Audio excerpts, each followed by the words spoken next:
Darling,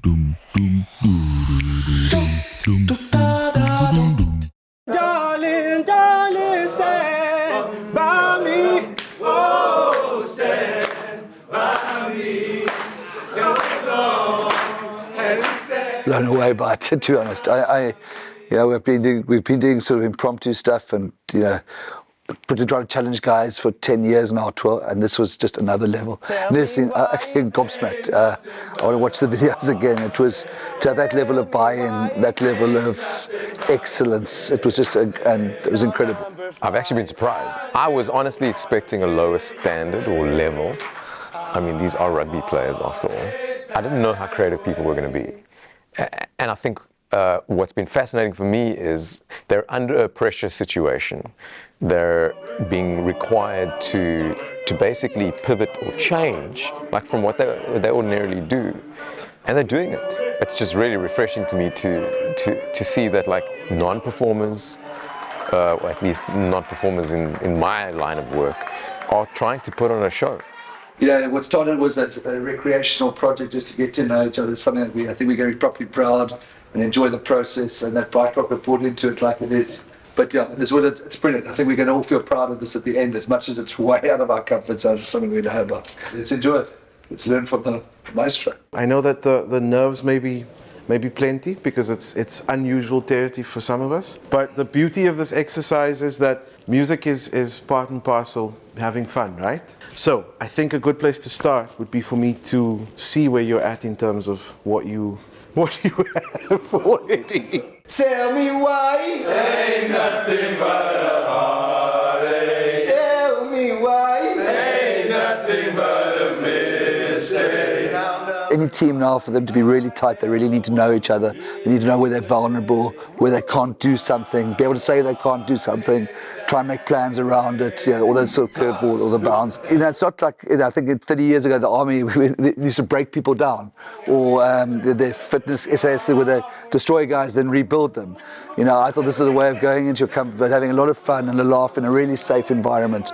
It just helps, I think, the sense of belonging to see a guy that's vulnerable or excellent or different forms of leadership, or because you play for the Springboks doesn't make you superior to a really good team bonding, getting to know each other exerciser. So now, of course, what you need to focus on is refining that, which is what RJ will help you with. There's a lot of things that are mirrored between what they're doing with this challenge and what they probably face on the field on a weekly basis, which is sometimes you're not just winning. It's not just victory, victory, victory, victory. You're going to hit a challenge at some point. And then it's about, well, how do you respond to possibly having lost, or really battled hard? It could be an injury, it could be any of those things. And the reality is that you work harder, you come up with a new strategy, something interesting and innovative.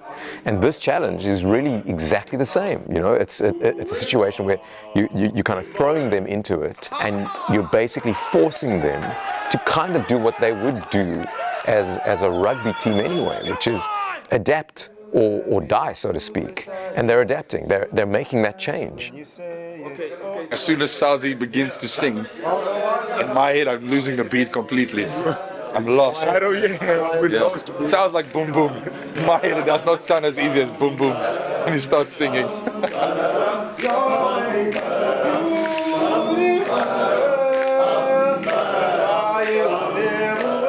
There are synapses like that are flowing. I can see it from group to group. I was like, oh wow, they thought of that. That's really interesting. I mean, like, to the degree where I certainly thought to myself, well, this person's got some acting chops. And this is like, one of the best rugby players in the country, and they've got some acting chops. I mean, that's pretty impressive.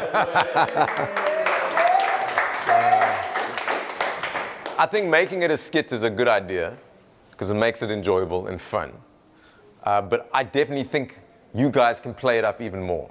When you ham it up, just ham it up, guys. Like everybody just do their best interpretation of what they think a Backstreet Boy would do.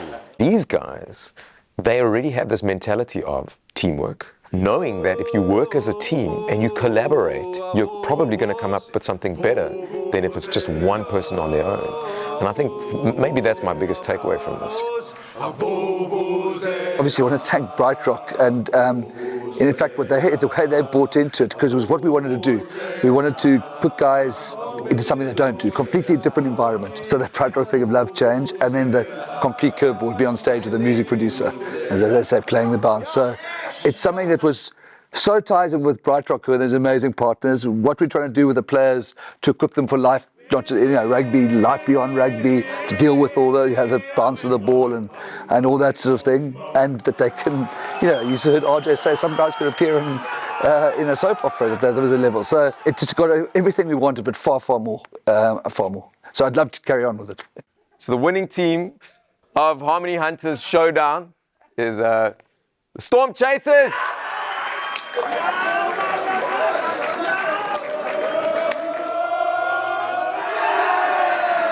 Doom.